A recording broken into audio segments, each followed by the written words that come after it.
ನಮಸ್ಕಾರ ವಿದ್ಯಾರ್ಥಿಗಳೇ, ಈ ವಿಡಿಯೋದಲ್ಲಿ ನಿಮಗೆ ಕರ್ನಾಟಕ ಆರ್ಥಿಕತೆಯ 3ನೇ ಅಧ್ಯಾಯ ಆಗಿರುವಂತಹ ಕೃಷಿಯಲ್ಲಿ ಬರುವಂತಹ ಒಂದು ವಿಷಯವಾದ ಕರ್ನಾಟಕದಲ್ಲಿ ಜಲಾನಯನ ಪ್ರದೇಶ ಅಭಿವೃದ್ಧಿ ಮತ್ತು ಒಣಭೂಮಿ ಕೃಷಿ ಇದರ ಬಗ್ಗೆ ತಿಳಿಸ್ಕೊಡ್ತಾ ಇದ್ದೀನಿ. Dear students, I'll be explaining to you about the topic watershed area development and dryland farming, which is a important topic in the 3rd chapter titled Agriculture of your optional paper Karnataka Economy. ನಾನು ನನ್ನ ಹಿಂದಿನ ವಿಡಿಯೋಗಳಲ್ಲಿ ಕರ್ನಾಟಕದಲ್ಲಿ ನೀರಾವರಿ ಸೌಲಭ್ಯಗಳ ಬಗ್ಗೆ ತಿಳಿಸ್ಕೊಟ್ಟಿದ್ದೆ. ಯಾವ್ಯಾವ ರೀತಿಯ ನೀರಾವರಿ ವಿಧಾನಗಳನ್ನು ನಮ್ಮ ರಾಜ್ಯದಲ್ಲಿ ಅನುಸರಿಸ್ತಾ ಇದ್ದಾರೆ ಮತ್ತು ನಮ್ಮ ರಾಜ್ಯದಲ್ಲಿನ ವಿವಿಧೋದ್ದೇಶ ನೀರಾವರಿ ಯೋಜನೆಗಳ ಬಗ್ಗೆಯೂ ಸಹ ತಿಳಿಸ್ಕೊಟ್ಟಿದ್ದೆ.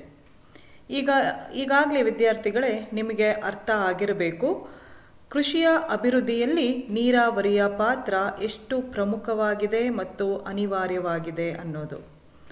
ಕರ್ನಾಟಕ ರಾಜ್ಯದಲ್ಲಿ ಭೂ ಪ್ರದೇಶಕ್ಕೆ ಹೋಲಿಸಿಕೊಂಡ್ರೆ ಲಭ್ಯವಿರುವಂತಹ ನೀರಾವರಿ ಸೌಲಭ್ಯಗಳು ಸ್ವಲ್ಪ ಕಡಿಮೆ ಪ್ರಮಾಣದಲ್ಲಿಯೇ ಇದೆ ಅಂತ ಹೇಳಬೇಕಾಗತ್ತೆ. ಅದರಿಂದ ಕೃಷಿ ನಮ್ಮಲ್ಲಿ ಇನ್ನೂ ಸಂಪೂರ್ಣವಾಗಿ ಅಭಿವೃದ್ಧಿ ಹೊಂದೋದಕ್ಕೆ ಸಾಧ್ಯ ಆಗ್ತಾ ಇಲ್ಲ.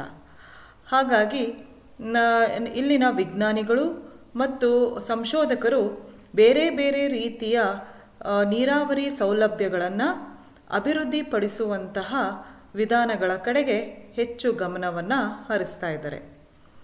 ಈ ಒಂದು ಸಂಶೋಧನೆ ಅಥವಾ ಪ್ರಯತ್ನದ ಫಲವಾಗಿ ಇತ್ತೀಚಿನ ದಿನಗಳಲ್ಲಿ ಹುಟ್ಟುಕೊಂಡಿರುವಂತಹ ಇನ್ನೊಂದು ವಿಧಾನ ಅಂದರೆ ಜಲಾನಯನ ಅಭಿವೃದ್ಧಿ ಮತ್ತು ಒಣ ಭೂಮಿ ಬೇಸಾಯ. ಇವೆರಡು ಒಂದು ನೀರಾವರಿ ವಿಧಾನ ಅಂತ ಹೇಳ್ಬೋದು ಅಥವಾ ಕೃಷಿಯ ಇನ್ನೊಂದು ಆಧುನಿಕ ಬೇಸಾಯ ಪದ್ಧತಿಯ ವಿಧಾನ ಅಂತಲೂ ಹೇಳ್ಬೋದು. ಒಟ್ಟಿನಲ್ಲಿ ಈ ಎರಡು ಕಾರ್ಯಕ್ರಮಗಳ ಉದ್ದೇಶ ಕೃಷಿಯಲ್ಲಿ ಉತ್ಪಾದನೆಯನ್ನು ಹೆಚ್ಚಿಸಿ ಉತ್ಪಾದಕತೆಯನ್ನು ಕೂಡ ಸುಧಾರಣೆ ಮಾಡೋದು ಆಗಿದೆ. ಹಾಗಾಗಿ ಇವತ್ತಿನ ಈ ವಿಡಿಯೋದಲ್ಲಿ ಈ ಜಲಾನಯನದ ಬಗ್ಗೆ ಮತ್ತು ಒಣ ಬೇಸಾಯ ಪದ್ಧತಿಯ ಬಗ್ಗೆ ಸ್ವಲ್ಪ ಸಂಕ್ಷಿಪ್ತವಾಗಿ ತಿಳ್ಕೊಳ್ಳೋಣ. Dear students, in my previous videos, I have already explained to you about the various methods of irrigation that are followed in Karnataka, and I have also explained to you about the multi-purpose river valley projects in Karnataka. And we have also understood the point that for the development of agriculture, irrigational facilities are very, very necessary and inevitable. However, in Karnataka, compared to the area of agricultural land, the available irrigational facilities are not sufficient, and hence we are not able to develop agricultural sector to the complete extent. Hence, the officials of agricultural department, the scientists and the researchers are putting in their efforts to arrive at some other modern methods of irrigation and agricultural development activities which would lead to the increase in productivity and production. As a result of all these efforts, recently two important methods have been developed, namely watershed development and dryland farming. Watershed development can be considered as a irrigational method and also a development program for developing the production in agriculture. And dryland farming is another alternate type of farming method which also leads to increase in production and productivity in agriculture. So today in my video, let us understand about these two concepts in a little detailed manner. ಮೊದಲಿಗೆ ನಾವು ಜಲಾನಯನದ ಅರ್ಥವನ್ನು ತಿಳಿದುಕೊಳ್ಳೋಣ. ಜಲಾನಯನ ಅಂದ್ರೇನು? ನಾಲೆಗಳಲ್ಲಿ ಮತ್ತು ಹಳ್ಳಿಗಳಲ್ಲಿ ಆಯ್ಕೆ ಮಾಡಿದ ಬಿಂದುವಿಗೆ ಮಳೆ ನೀರನ್ನು ಒದಗಿಸುವಂತಹ ಭೂಪ್ರದೇಶಕ್ಕೆ ಜಲಾನಯನ ಅಂತ ಕರೆಯಲಾಗುತ್ತೆ. ಅಂದರೆ ಈ ಜಲಾನಯನ ಅನ್ನೋದು ಸಾಮಾನ್ಯವಾಗಿ ಒಂದು ತಗ್ಗು ಪ್ರದೇಶವನ್ನು ಹೊಂದಿರುವಂತಹ ಒಂದು ಭೂಪ್ರದೇಶ. ಸುತ್ತಮುತ್ತಲೂ ಎತ್ತರದ ಪ್ರದೇಶದಲ್ಲಿ ಬೀಳುವ ಮಳೆ ನೀರೆಲ್ಲವೂ ಆ ತಗ್ಗು ಪ್ರದೇಶಕ್ಕೆ ನಾಲೆಗಳ ಮೂಲಕ ಅಥವಾ ನಾಲೆಗೆ, ಆ ತಗ್ಗು ಪ್ರದೇಶ ನಾಲೆ ಆಗಿರ್ಬೋದು ಅಥವಾ ಒಂದು ಹಳ್ಳ ಆಗಿರ್ಬೋದು.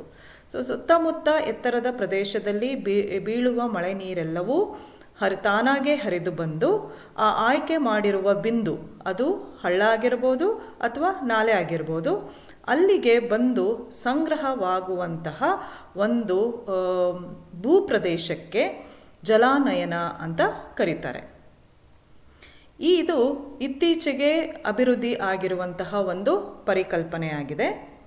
ಈ ಜಲಾನಯನದ ಒಂದು ಮುಖ್ಯವಾದ ತತ್ವ ಇದೆ. ಅದೇನೆಂದರೆ, ಹರಿಯುವ ನೀರನ್ನು ನಡೆಯುವಂತೆ ಮಾಡುವುದು, ನಡೆಯುವ ನೀರನ್ನು ನಿಲ್ಲುವಂತೆ ಮಾಡುವುದು ಮತ್ತು ನಿಂತ ನೀರನ್ನು ಭೂಮಿಯೊಳಗೆ ಇಂಗುವಂತೆ ಮಾಡುವುದು. ಹೌದು ವಿದ್ಯಾರ್ಥಿಗಳೇ, ಮಳೆ ನೀರು ಹರಿತಾ ಹೋದರೆ ಅದು ಹಾಗೆ ಸಮುದ್ರವನ್ನು ಸೇರಿ ಪೋಲಾಗ್ಬಿಡುತ್ತೆ. ಹಾಗಾಗಿ ರಭಸದಿಂದ ಹರಿಯುವ ನೀರನ್ನು ನಡೆಯುವಂತೆ ಮಾಡೋದು, ಅಂದರೆ ಅದು ಹರಿಯುವ ರಭಸವನ್ನು ಕಡಿಮೆ ಮಾಡೋದು. ಇನ್ನು ಕಡಿಮೆ ಗತಿಯಲ್ಲಿ ಹರಿತಾ ಇರೋದು ಅಂದರೆ ನಡೆಯುವ ನೀರನ್ನು ನಿಲ್ಲುವಂತೆ ಮಾಡೋದು. ಒಂದು ಕಡೆ ಅದು ನಿಂತು ಶೇಖರಣೆಗೊಳ್ಳುವ ಹಾಗೆ ಮಾಡೋದು. ಆಮೇಲೆ ನಿಂತ ನೀರು ಹಾಗೆ ನಿಂತು ಬಿಟ್ಟರೆ ಅದು ಸೊಳ್ಳೆಗಳ ಒಂದು ಹೆಚ್ಚಾಗುವಂತಹ, ಸೊಳ್ಳೆಗಳು ಉತ್ಪತ್ತಿಯಾಗುವಂತಹ ತಾಣ ಆಗಿಬಿಡುತ್ತೆ. ಹಾಗಾಗಬಾರ್ದು. ನಿಂತ ನೀರು ಏನಾಗಬೇಕು, ಭೂಮಿಯ ಒಳಗೆ ಇಂಗುವಂತೆ ಮಾಡಬೇಕು. ಆಗ ಭೂಮಿಯೊಳಗೆ ಇರುವಂತಹ ಒಳ ಜಲ ಸಂಪನ್ಮೂಲ ಹೆಚ್ಚಾಗೋದಕ್ಕೆ ಇದು ಸಾಧ್ಯ ಆಗುತ್ತೆ. ಇದು ಜಲಾನಯನದ ಪರಿಕಲ್ಪನೆಯ ಒಂದು ಮುಖ್ಯ ತತ್ವ. ಹಾಗಾಗಿ ಜಲಾನಯನ ಪ್ರದೇಶವು ಮಳೆ ನೀರನ್ನು ಹರಿದು ಹೋಗುವುದನ್ನು ನಿಲ್ಲಿಸುತ್ತೆ ಮತ್ತು ಕಾಲುವೆಗಳಲ್ಲಿ ಮತ್ತು ಹಳ್ಳಗಳಲ್ಲಿ ಅದನ್ನು ಸಂಗ್ರಹಿಸೋದಕ್ಕೆ ಸಹಾಯ ಮಾಡಿ ಆ ನೀರು, ಸಂಗ್ರಹವಾದ ನೀರನ್ನು ನೀರಾವರಿಗಾಗಿ ಅದನ್ನು ಬೇರೆ ವಿವಿಧ ರೀತಿಯ ಬೆಳೆಗಳನ್ನು ಬೆಳೆಯೋದಕ್ಕೆ ಅದನ್ನು ಬಳಸಿಕೊಳ್ಳಲಾಗುತ್ತೆ. ಈ ಜಲಾನಯನ ಅನ್ನೋದು ನೈಸರ್ಗಿಕವಾಗಿ ಇರಬಹುದು. ಅಂದರೆ ನಿಸರ್ಗ ಆ ರೀತಿ ಭೂಪ್ರದೇಶವನ್ನು ರಚಿಸಿರ್ಬೋದು. ಎತ್ತರದ ಪ್ರದೇಶದ ನಡುವೆ ಒಂದು ತಗ್ಗಾದ ಪ್ರದೇಶ, ಎತ್ತರದ ಪ್ರದೇಶದಲ್ಲಿ ಬೀಳುವ ಮಳೆ ನೀರೆಲ್ಲ ಆ ತಗ್ಗಿನ ಪ್ರದೇಶಕ್ಕೆ ತಾನಾಗಿಯೇ ನೈಸರ್ಗಿಕ ದತ್ತವಾಗಿ ಹರಿದು ಬಂದು ಶೇಖರಣೆಗೊಳ್ಳೋ ಹಾಗೆ ನೈಸರ್ಗಿಕವಾಗಿ ಜಲಾನಯನ ಪ್ರದೇಶಗಳು ಎಷ್ಟೋ ಕಡೆ ನಾವು ಕಾಣೋದಕ್ಕೆ ಸಾಧ್ಯ. ಇನ್ನು ಕೆಲವು ಕಡೆ ಈ ಜಲಾನಯನ ಪರಿಕಲ್ಪನೆ ಹುಟ್ಕೊಂಡ ಮೇಲೆ ಜಲಾನಯನವನ್ನು ಅಭಿವೃದ್ಧಿಪಡಿಸುವಂತಹ ಕಾರ್ಯಕ್ರಮ ನಡೀತಾ ಇದೆ. ನಿಸರ್ಗದತ್ತವಾಗಿರೋದನ್ನು ಮತ್ತಷ್ಟು ಹೆಚ್ಚು ಅಭಿವೃದ್ಧಿಪಡಿಸೋದು, ಇಲ್ಲವೇ ನಿಸರ್ಗದತ್ತವಾಗಿ ಜಲಾನಯನ ಪ್ರದೇಶಗಳು ಇಲ್ಲದೇ ಇರೋ ಅಂತಹ ಜಾಗದಲ್ಲಿ ಕೃತಕವಾಗಿ ಇದನ್ನು ನಿರ್ಮಿಸುವಂಥದ್ದು. ಕೃತಕವಾಗಿ ಅಂದರೆ ಹೇಗೆ ನಿರ್ಮಿಸೋದು?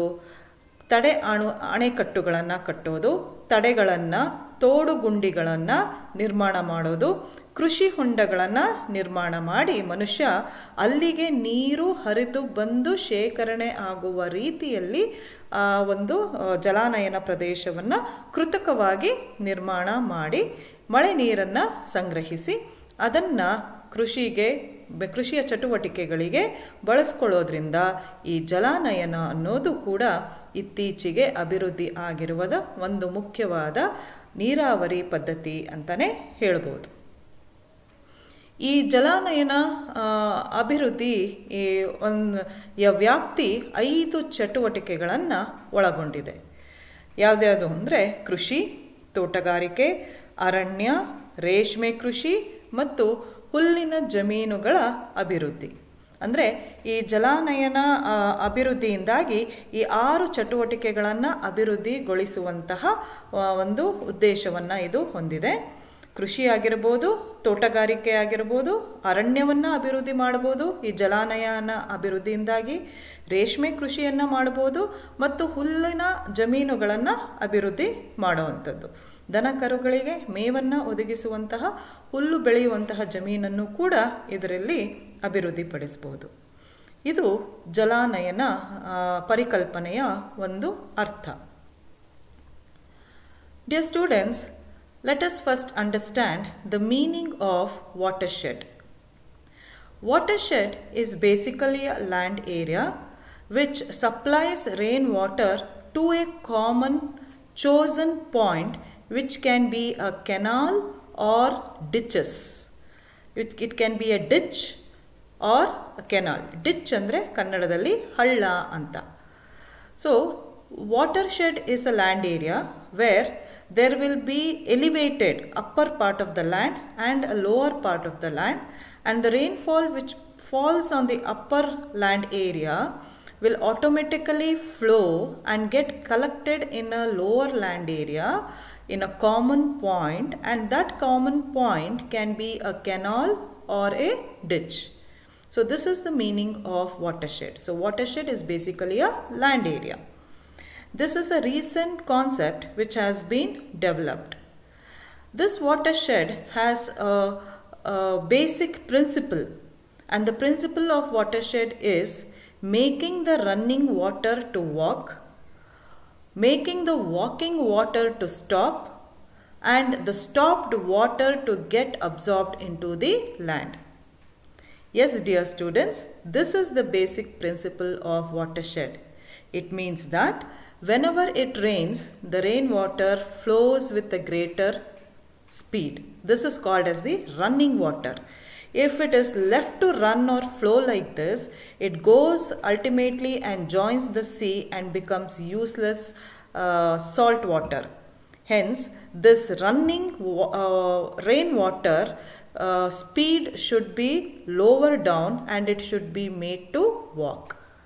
And the walking, that is walking water, it means the rainwater which is flowing in a lesser speed should be made to stop. Walking water should be made to stop. And the stopped water, once the water gets stopped in a particular area and gets collected in a canal or a ditch, it should not be left like that. If it is left like that, it becomes a breeding spot for mosquitoes, which is very dangerous. The stopped water should be made to be absorbed by the land. The land should absorb, the soil should absorb the stopped water, so that the underground water resources will increase. The water under the earth will increase. So this is the major principle of watershed. Hence, watershed stops the wastage of running rainwater and helps it to get collected in canals or ditches and makes use of the collected water for irrigation purpose. So this is the meaning of watershed. So the main objective of watershed is to stop the wastage of running rainwater, collect the flowing rainwater in a common point and use this for irrigation purpose, or make the stopped water to get absorbed by the soil. These watershed, many of it are natural. That is, watershed, I told you, it's a land area. These type of land areas are found naturally in many places, or even wherever naturally these watershed areas are not found, it can be made by man by construction of check dams, bunds, digging the pits or digging the farm ponds and collecting the flowing or the running rainwater in this. So watershed areas can either be natural or man-made. And watershed development is taken place with respect to 5 activities, or we can say that watershed development scope is extended to 5 activities, namely agriculture, horticulture, forestry, silk farming and development of grasslands.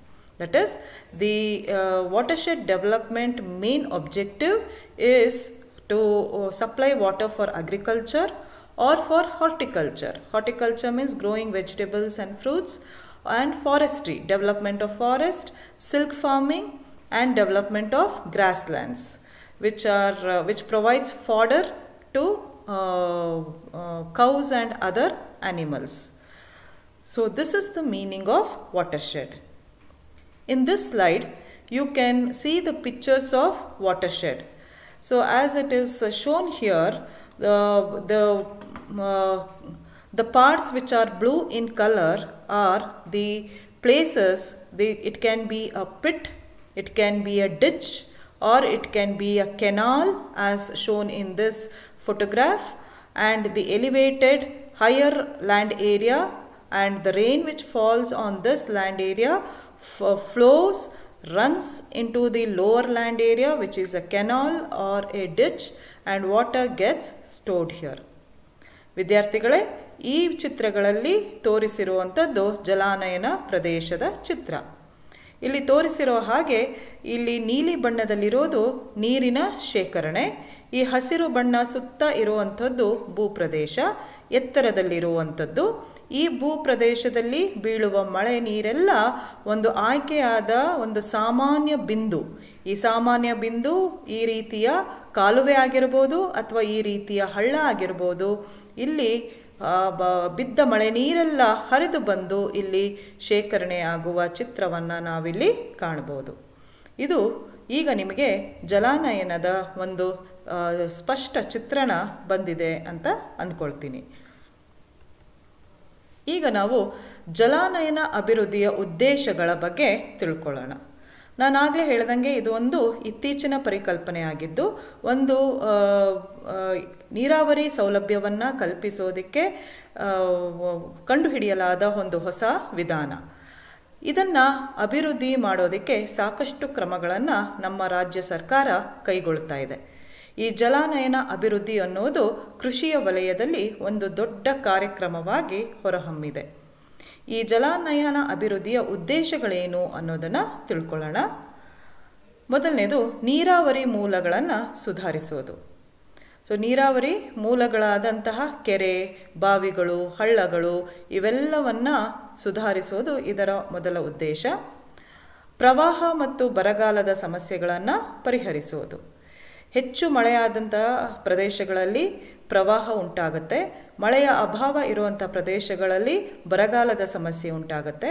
So ಈ ಜಲಾನಯನದ ಸೂಕ್ತ ಅಭಿವೃದ್ಧಿಯಿಂದ ಪ್ರವಾಹ ಮತ್ತು ಬರಗಾಲದ ಸಮಸ್ಯೆಗಳನ್ನು ಪರಿಹರಿಸೋದು ಇದರ ಉದ್ದೇಶ. ಮೂರನೇದು, ಕೊಳಗಳು ಮತ್ತು ಕಾಲುವೆಗಳ ಹೂಳು ತುಂಬುವುದನ್ನು ತಪ್ಪಿಸುವುದು ಮತ್ತು ಅವುಗಳ ನೀರಿನ ಸಂಗ್ರಹಣಾ ಸಾಮರ್ಥ್ಯವನ್ನು ಹೆಚ್ಚಿಸುವುದು. ಈ ಕೊಳಗಳಲ್ಲಿ ಮತ್ತು ಹಳ್ಳಗಳಲ್ಲಿ, ಕಾಲುವೆಗಳಲ್ಲಿ ಹೂಳು ತುಂಬೋದನ್ನು ತಪ್ಪಿಸೋದಕ್ಕಾಗಲಿಲ್ಲ ಅಂದರೂ ಹೂಳನ್ನು ಎತ್ತುವಂತಹ ಕೆಲಸ ನಡೀತಾ ಇರಬೇಕು. ಅಥವಾ ಇದನ್ನು ತಪ್ಪಿಸಲೂಬಹುದು. ಹೇಗೆ ಅಂದರೆ ಸುತ್ತಮುತ್ತಲ ಪ್ರದೇಶವನ್ನು ಸ್ವಚ್ಛವಾಗಿ ಇಟ್ಕೊಳ್ಳೋದು. ಅಲ್ಲಿ ಯಾವುದೇ ಕಸವನ್ನು ಹಾಕದೇ ಇರೋ ಥರ ನೋಡಿಕೊಂಡ್ರೆ ಹೂಳು ತುಂಬೋದನ್ನು ತಪ್ಪಿಸೋದಕ್ಕೆ ಸಾಧ್ಯ. ಆ ಮೂಲಕ ಅದರ ನೀರಿನ ಸಂಗ್ರಹಣಾ ಸಾಮರ್ಥ್ಯವನ್ನು ಹೆಚ್ಚಿಸೋದು ಮತ್ತೊಂದು ಉದ್ದೇಶ. ಹಾಗೆ ನೈಸರ್ಗಿಕ ಸಂಪನ್ಮೂಲಗಳಾದ ಮಣ್ಣು, ನೀರು, ಸಸ್ಯವರ್ಗ ಇತ್ಯಾದಿಗಳನ್ನು ಸಂರಕ್ಷಿಸೋದು ಮತ್ತು ಸುಧಾರಿಸುವುದು. ಜಲಾನಯನ ಪ್ರದೇಶದಲ್ಲಿ ಕಂಡುಬರುವಂತಹ ಇವೆಲ್ಲವನ್ನು, ಮಣ್ಣು, ನೀರು, ಸಸ್ಯ ಇವೆಲ್ಲವನ್ನು ಸಂರಕ್ಷಿಸಿ ಮತ್ತು ಅದನ್ನು ಸುಧಾರಣೆ ಮಾಡೋದು ಮತ್ತೊಂದು ಉದ್ದೇಶ. ಮಗದೊಂದು ಆಯ್ದ ಜಲಾನಯನ ಸಾಮರ್ಥ್ಯದ ಹೆಚ್ಚಳ. ಯಾವುದನ್ನು ಜಲಾನಯನ ಪ್ರದೇಶ ಅಂತ ಆಯ್ಕೆ ಮಾಡ್ಕೊಂಡಿರ್ತೀವಿ ಅದರ ಸಾಮರ್ಥ್ಯವನ್ನು ಹೆಚ್ಚಿಸೋದು, ಅಂದರೆ ಅಲ್ಲಿ ನೀರಿನ ಸಂಗ್ರಹಣಾ ಸಾಮರ್ಥ್ಯವನ್ನು ಹೆಚ್ಚಿಸೋದು. ಬಡತನವನ್ನು ತೆಗೆದುಹಾಕಲು ಸುಸ್ಥಿರತೆಯನ್ನು ಜಾರಿಗೊಳಿಸುವುದು. ಸುಸ್ಥಿರ ಅಭಿವೃದ್ಧಿಯ ಸಾಧನೆಯನ್ನು ಮಾಡುವುದರ ಮೂಲಕ ಬಡತನವನ್ನು ನಿರ್ಮೂಲನೆ ಮಾಡೋದು ಇದರ ಇನ್ನೊಂದು ಉದ್ದೇಶ. ಸಾಮಾಜಿಕ ಆಸ್ತಿ ಮತ್ತು ಪರಿಸರ ನಿರ್ವಹಣೆಯಲ್ಲಿ ಗ್ರಾಮೀಣ ಸಮುದಾಯವನ್ನು ತೊಡಗಿಸುವುದು. ಈ ಜಲಾನಯನ ಅಭಿವೃದ್ಧಿ ಕಾರ್ಯಕ್ರಮ ಹೆಚ್ಚಾಗಿ ಗ್ರಾಮೀಣ ಪ್ರದೇಶಗಳಿಗೆ ಒಳಪಟ್ಟಿರುವಂಥದ್ದು. ಹಾಗಾಗಿ ಅಲ್ಲಿ ಸಾಮಾಜಿಕ ಆಸ್ತಿ ಮತ್ತು ಪರಿಸರ ನಿರ್ವಹಣೆಯನ್ನು ಮಾಡುವಂಥ ಸಂದರ್ಭದಲ್ಲಿ ಗ್ರಾಮೀಣ ಜನರನ್ನು, ಆ ಸಮುದಾಯವನ್ನು ಈ ಚಟುವಟಿಕೆಗಳಲ್ಲಿ ತೊಡಗಿಸಿಕೊಳ್ಳೋದು ಇದರ ಇನ್ನೊಂದು ಉದ್ದೇಶ. ಕೊನೆಯದಾಗಿ ನೈಸರ್ಗಿಕ ಸಂಪನ್ಮೂಲಗಳ ಸುಸ್ಥಿರ ನಿರ್ವಹಣೆಗಾಗಿ ಸಮುದಾಯ ಆಧಾರಿತ ಸಾಂಸ್ಥಿಕ ವ್ಯವಸ್ಥೆಗಳನ್ನು ಬಲಪಡಿಸೋದು. ಸೊ ನೈಸರ್ಗಿಕ ಸಂಪನ್ಮೂಲಗಳನ್ನು ಸುಸ್ಥಿರವಾಗಿ ನಿರ್ವಹಣೆ ಮಾಡಬೇಕು. ಅಂದರೆ ನಮ್ಮ ಜನಾಂಗದವರು ಅದನ್ನು ಬಳಸ್ಕೋಬೇಕು, ಅದನ್ನು ರಕ್ಷಿಸಬೇಕು, ಅದನ್ನು ಬೆಳೆಸಬೇಕು, ಮುಂದಿನ ಜನಾಂಗಕ್ಕೂ ಅದನ್ನು ಬಿಟ್ಕೊಡೋದೇ ಸುಸ್ಥಿರ ನಿರ್ವಹಣೆ ಅಥವಾ ಅಭಿವೃದ್ಧಿ. ಈ ನಿರ್ವಹಣೆಗಾಗಿ ಸಮುದಾಯ ಆಧಾರಿತ ಸಾಂಸ್ಥಿಕ ವ್ಯವಸ್ಥೆಗಳನ್ನು ಅಭಿವೃದ್ಧಿಪಡಿಸೋದು ಇದರ ಇನ್ನೊಂದು ಉದ್ದೇಶ. Students, as I told you, watershed development is a recent concept and it can be considered as one of the method of irrigation. So the state government of Karnataka is taking all possible measures to identify these watersheds or develop these watersheds and maintain them properly in order to make it as a very important alternate for irrigational facilities. So now let us understand the major objectives of this watershed development. The first one is improving the sources of irrigation. We have already studied in our previous sessions about the various methods and sources of irrigation like wells, tanks, canals, etc. So improving these sources is one of the objective. Solving the problems of floods and droughts. Wherever there is excess rains, there will be the problem of floods, and wherever there is shortage of rains, we find the problem of droughts. So through this watershed development, the problem of floods and droughts can be solved. So this is another objective. Avoiding the silting of ponds and canals and increasing their capacity of water storage. By avoiding dumping of waste in the watershed area, the silting problem can be avoided. If this problem is avoided, then the capacity of ponds and canals to store the water can be increased. Nextly, conserving and improving the natural resources such as soil, water, flora, etc. These are the resources found in watershed areas. So these resources like soil, water and flora should be conserved and improved in these areas. Increasing the capacity of selected watersheds. So the areas which have been recognized and been developed as watershed, increasing their capacity is another objective. Implementing sustainability to remove poverty. With sustainable development, watershed development program aims to remove poverty. Involving the rural community in social asset and environmental management. Watershed development programs are more found in rural areas. Hence, involving the rural community in the social asset and environmental management is the another objective. Lastly, strengthening the community-based institutional arrangements for sustainable management of natural resources. So the natural resources should be managed sustainably. That is, the present generation should make use of it, improve it, conserve it and pass it on to the next generation. So in the sustainable management of natural resources, the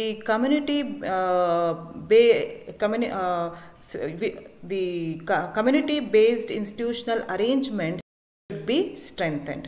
Only then this is possible. So this is another objective. ಈಗ ಜಲಾನಯನ ಅಭಿವೃದ್ಧಿಯ ಕೆಲವು ಕ್ರಮಗಳ ಬಗ್ಗೆ ತಿಳ್ಕೊಳ್ಳೋಣ. ಜಲಾನಯನವನ್ನು ಅಭಿವೃದ್ಧಿ ಮಾಡೋದಕ್ಕೆ ಕೆಲವೊಂದು ಕ್ರಮಗಳನ್ನು ಅನುಸರಿಸಬೇಕಾಗತ್ತೆ. ಆಗ ಮಾತ್ರ ಈ ಪ್ರದೇಶಗಳ ಅಭಿವೃದ್ಧಿಯನ್ನು ಮಾಡೋದಕ್ಕೆ ಸಾಧ್ಯ.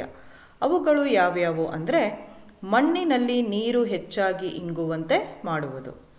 ಮಣ್ಣು ನೀರನ್ನು ಇಂಗಿಕೊಳ್ಳುವಂತಹ ಸಾಮರ್ಥ್ಯವನ್ನು ಹೆಚ್ಚಿಸುವ ಹಾಗೆ ಮಾಡೋದು ಜಲಾನಯನ ಅಭಿವೃದ್ಧಿಯ ಒಂದು ಪ್ರಮುಖ ಕ್ರಮ. ಎರಡನೇದು, ಸುರಿಯುತ್ತಿರುವ ಮಳೆ ನೀರನ್ನು ನಿಲ್ಲಿಸಿ ಅದನ್ನು ಸಂಗ್ರಹಿಸುವುದು. ಸುರಿಯುತ್ತಿರುವ ಮಳೆಯ ನೀರು ಪೋಲಾಗಿ ಹರಿದು ಹೋಗದೆ ಅದನ್ನು ನಿಲ್ಲಿಸಿ ಅದನ್ನು ಸಂಗ್ರಹಿಸಿ ಇಟ್ಕೊಳ್ಳೋದು ಜಲಾನಯನ ಅಭಿವೃದ್ಧಿಯ ಎರಡನೇ ಕ್ರಮ. ಮೂರನೇದು, ಸಂಗ್ರಹಿಸಿದ ನೀರನ್ನು ನೀರಾವರಿ, ಕೌಟುಂಬಿಕ ಉದ್ದೇಶ ಮತ್ತು ಕೈಗಾರಿಕೆಗಳಲ್ಲಿ ಪರಿಣಾಮಕಾರಿಯಾಗಿ ಬಳಸೋದು. ನೀರು ಸಂಗ್ರಹಿಸಿಕೊಂಡು ಅದನ್ನು ಹಾಗೆ ಬಿಟ್ಟರೆ ಏನು ಪ್ರಯೋಜನ ಆಗಲ್ಲ. ಸಂಗ್ರಹಿಸಿಕೊಂಡಿಟ್ಟಂತಹ ನೀರನ್ನು ನೀರಾವರಿಗೆ ಅಂದರೆ ಕೃಷಿ, ತೋಟಗಾರಿಕೆ, ಅರಣ್ಯಗಳ ಬೆಳವಣಿಗೆ ಇತ್ಯಾದಿಗಳಿಗೆ ಅದನ್ನು ಬಳಸೋದು, ಅಥವಾ ಕೌಟುಂಬಿಕ ಉದ್ದೇಶ, ಸುತ್ತಲಿನ ಗ್ರಾಮೀಣ ಪ್ರದೇಶದಲ್ಲಿ ಜನರು ತಮ್ಮ ಮನೆಗೆಲಸಗಳಿಗೆ ಅದನ್ನು ಬಳಸೋ ಹಾಗೆ, ಅಥವಾ ಸುತ್ತಲೂ ಏನಾದ್ರು ಕೈಗಾರಿಕೆಗಳಿದ್ದರೆ ಅಥವಾ ನಗರ ಪ್ರದೇಶದಲ್ಲಿ ಜಲಾನಯನವನ್ನು ಗುರುತಿಸಿ ಅಭಿವೃದ್ಧಿ ಮಾಡೋ ಹಾಗಿದ್ರೆ ಅಲ್ಲಿನ ಸುತ್ತಮುತ್ತಲಿನ ಕೈಗಾರಿಕೆಗಳಲ್ಲಿ ಇದನ್ನು ಪರಿಣಾಮಕಾರಿಯಾಗಿ ಬಳಸೋದು ಇದರ ಇನ್ನೊಂದು ಕ್ರಮ. ಕೊನೆಯದಾಗಿ ಪರಿಸರವನ್ನು ಸಂರಕ್ಷಿಸೋದು. ಪರಿಸರವನ್ನು ಸಂರಕ್ಷಿಸಿದ್ರೆ ಮಾತ್ರ ಜಲಾನಯನ ಅಭಿವೃದ್ಧಿಯನ್ನು ಮಾಡೋದಕ್ಕೆ ಸಾಧ್ಯ. So dear students, now let us understand about the measures of watershed development. Watershed can be developed only if certain measures are undertaken. They are making water to absorb more in soil. So the soil capacity to absorb water should be increased so that the groundwater resources will increase.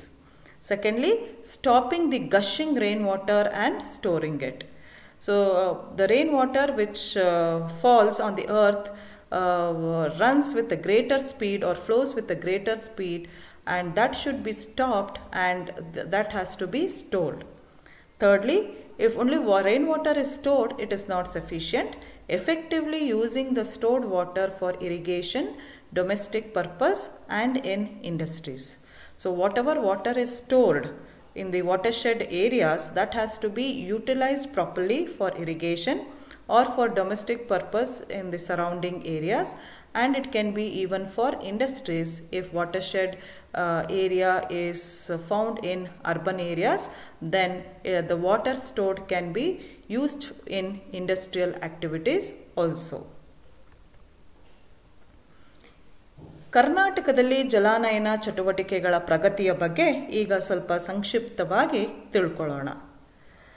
Karnataka ರಾಜ್ಯ ಈ ಜಲಾನಯನ ಅಭಿವೃದ್ಧಿ ಕಾರ್ಯಕ್ರಮದಲ್ಲಿ ಮುಂಚೂಣಿಯಲ್ಲಿದೆ. ಇದನ್ನು ಬಹಳ ಪ್ರಾಮುಖ್ಯತೆಯನ್ನು ಕೊಟ್ಟು ಸರ್ಕಾರ ಈ ಅಭಿವೃದ್ಧಿ ಕಾರ್ಯಕ್ರಮದ ಕಡೆ ಹೆಚ್ಚು ಗಮನವನ್ನು ಹರಿಸ್ತಾ ಇದೆ. ನಬಾರ್ಡ್ನ ಗ್ರಾಮೀಣ ಮೂಲಸೌಕರ್ಯ ಅಭಿವೃದ್ಧಿಯ ನಿಧಿಯ ಸಹಾಯದಿಂದ ಕರ್ನಾಟಕದಲ್ಲಿ ಅನೇಕ ಜಲಾನಯನ ಯೋಜನೆಗಳನ್ನು ಜಾರಿಗೆ ತರಲಾಗಿದೆ. ನಬಾರ್ಡ್ನಿಂದ 100 ಕೋಟಿ ಹಣ ಈ ಕಾರ್ಯಕ್ರಮಕ್ಕೋಸ್ಕರ ದೊರೀತಾ ಇದ್ದರೆ ಅದಕ್ಕೆ ಸಮನಾದ ಅಂದರೆ ಅಷ್ಟೇ ಸಮನಾದ 100 ಕೋಟಿ ಅನುದಾನವನ್ನು ಭಾರತ ಸರ್ಕಾರ ನೀಡಿದೆ ಮತ್ತು ಅದರ ಅರ್ಧದಷ್ಟು ಅಂದರೆ 50 ಕೋಟಿಯನ್ನು ಕರ್ನಾಟಕ ಸರ್ಕಾರ ಹಾಕಿ ಈ ಜಲಾನಯನ ಚಟುವಟಿಕೆಗಳ ಪ್ರಗತಿಗೆ ಬಹಳಷ್ಟು ಶ್ರಮಿಸ್ತಾ ಇದೆ. ವಿವಿಧ ಜಿಲ್ಲೆಗಳಲ್ಲಿ ಆಯ್ದ ಪ್ರದೇಶಗಳಲ್ಲಿ 554 ಸಣ್ಣ ಜಲಾನಯನ ಕಾರ್ಯಕ್ರಮಗಳನ್ನು ಜಾರಿಗೆ ತರಲಾಗಿದೆ. ಸೊ ಕರ್ನಾಟಕಾದ್ಯಂತ ಈಗಾಗಲೇ 554 ಸಣ್ಣ ಜಲಾನಯನ ಅಭಿವೃದ್ಧಿ ಕಾರ್ಯಕ್ರಮಗಳನ್ನು ಅನುಷ್ಠಾನಗೊಳಿಸಲಾಗಿದೆ. 14 ಮುಂಚೂಣಿಯ ಜಲಾನಯನ ಪ್ರದೇಶಗಳಲ್ಲಿ ಈ ಕಾರ್ಯಕ್ರಮಗಳನ್ನು ಪ್ರಾರಂಭಿಸಲಾಗಿದೆ. Now let us understand the progress of watershed activities in Karnataka. The Karnataka government has taken up the watershed development program very seriously, and it has started implementing it in different parts of the state. Many watershed programs have already been implemented with the help of NABARD's Rural Infrastructure Development Fund. Through this fund, NABARD has funded 100 crores and a matching grant, that is the same amount 100 crores is given by Government of India, and half of it 50 crores is put by Karnataka government, and with this fund of 250 crores most of the watershed development programs have been implemented in Karnataka.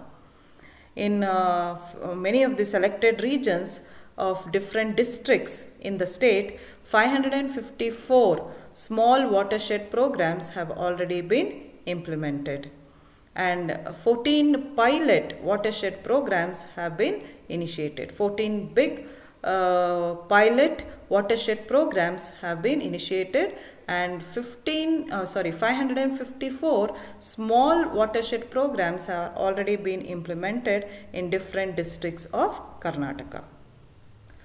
So ವಿದ್ಯಾರ್ಥಿಗಳೇ, ಇಲ್ಲಿಯವರೆಗೂ ಜಲಾನಯನ ಪರಿಕಲ್ಪನೆಯ ಬಗ್ಗೆ ಸಾಕಷ್ಟು ವಿಷಯಗಳನ್ನು ತಿಳ್ಕೊಂಡ್ರಿ.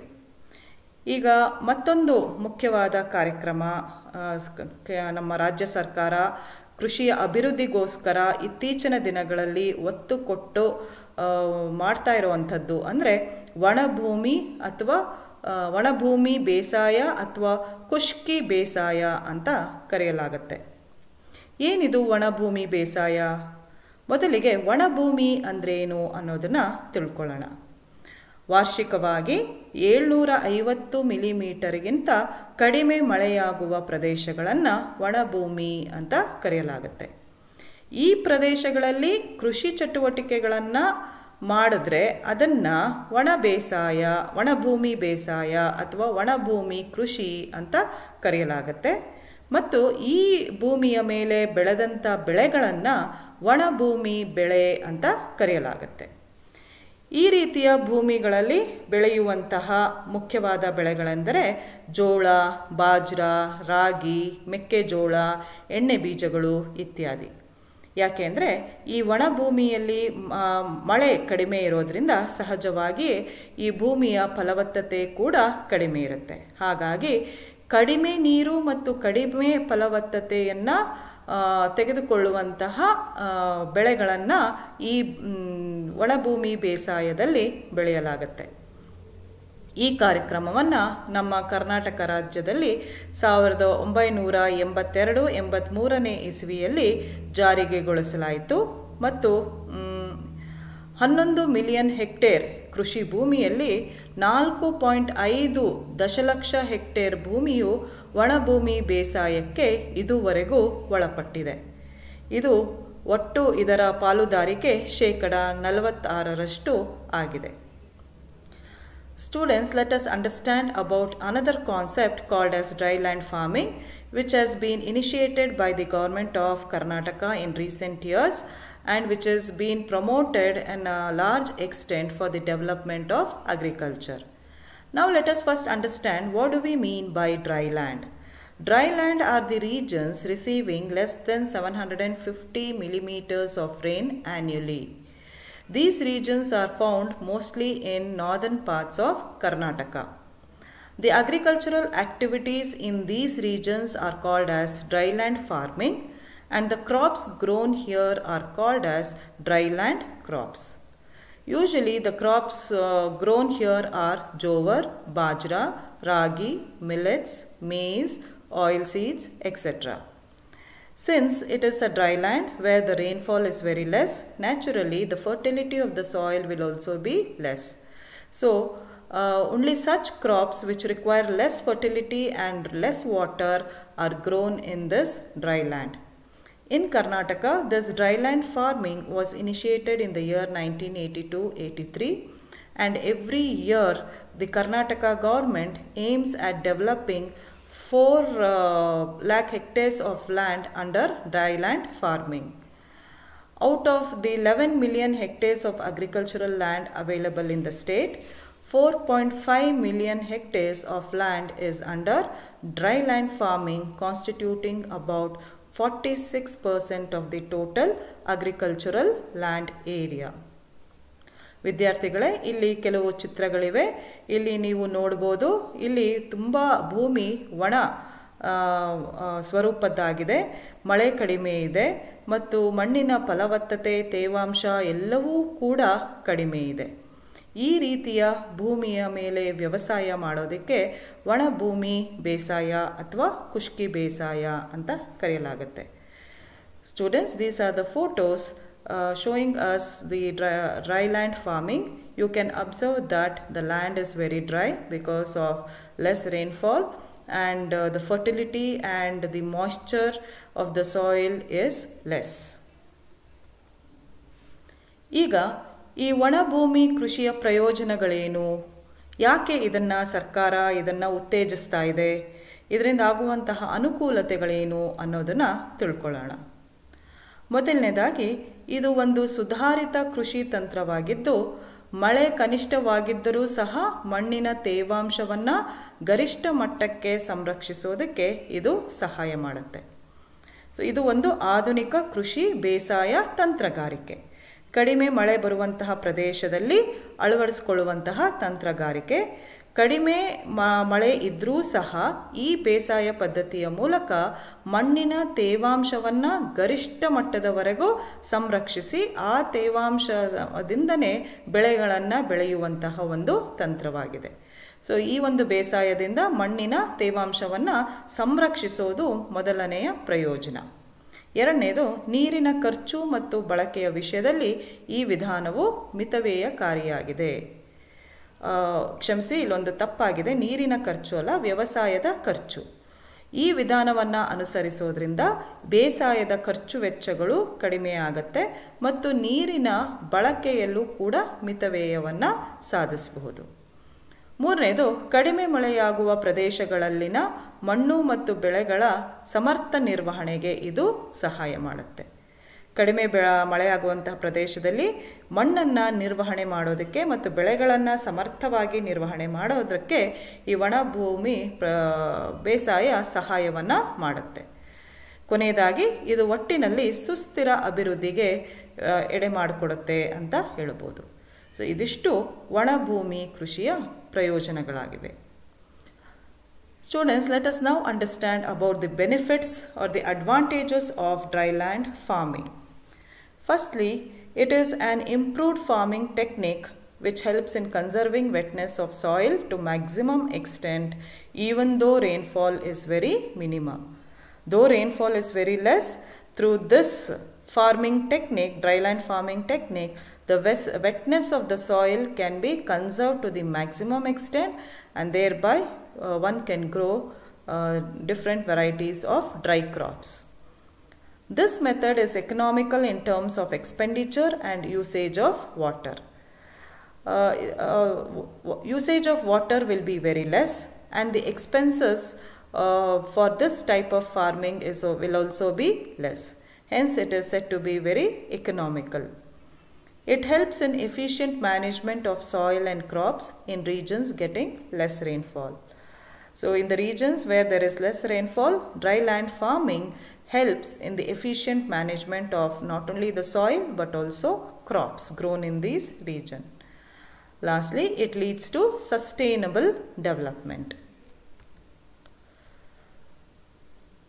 ವಿದ್ಯಾರ್ಥಿಗಳೇ, ಇಲ್ಲಿಯವರೆಗೂ ಈ ವಿಡಿಯೋದಲ್ಲಿ ನೀವು ಜಲಾನಯನ ಅಭಿವೃದ್ಧಿ ಮತ್ತು ಒಣಭೂಮಿ ಬೇಸಾಯ ಈ ಎರಡು ವಿಷಯಗಳ ಬಗ್ಗೆ, ಇವು ಎರಡು ಹೊಸ ತಂತ್ರಗಳಾಗಿದ್ದು ಈ ಹೊಸ ತಂತ್ರಗಾರಿಕೆಯ ಬಗ್ಗೆ ಒಂದಿಷ್ಟು ಮಾಹಿತಿಗಳನ್ನು ಪಡ್ಕೊಂಡ್ರಿ. ಕರ್ನಾಟಕದಲ್ಲಿ ಕೃಷಿ ಉತ್ಪಾದನೆಯನ್ನು ಹೆಚ್ಚಿಸುವ ಸಲುವಾಗಿ ಈ ಎರಡು ತಂತ್ರಗಳನ್ನು ಅಭಿವೃದ್ಧಿಪಡಿಸಲು ಮತ್ತು ಕಾರ್ಯಗತಗೊಳಿಸಲು ಗಂಭೀರ ಪ್ರಯತ್ನಗಳನ್ನು ರಾಜ್ಯ ಸರ್ಕಾರ ಮಾಡ್ತಾ ಇದೆ. ಇದುವರೆಗೂ ತಕ್ಕ ಮಟ್ಟಿಗೆ ಯಶಸ್ಸು ಸಹ ಸಿಕ್ಕಿದೆ. ಈ ಎರಡು ತಂತ್ರಗಾರಿಕೆ ಮತ್ತಷ್ಟು ಅಭಿವೃದ್ಧಿಯನ್ನು ಬರುವ ದಿನಗಳಲ್ಲಿ ಕಾಣಬೇಕಾಗಿದೆ. Dear students, till now you understood about the two new techniques followed in agriculture, namely the watershed development and dryland farming. By implementing these two techniques, the government of Karnataka is making serious efforts to develop the overall agriculture, to increase the overall agricultural production and thereby develop the agricultural sector. These two techniques till now have been implemented effectively and it has seen extent to some success to some extent.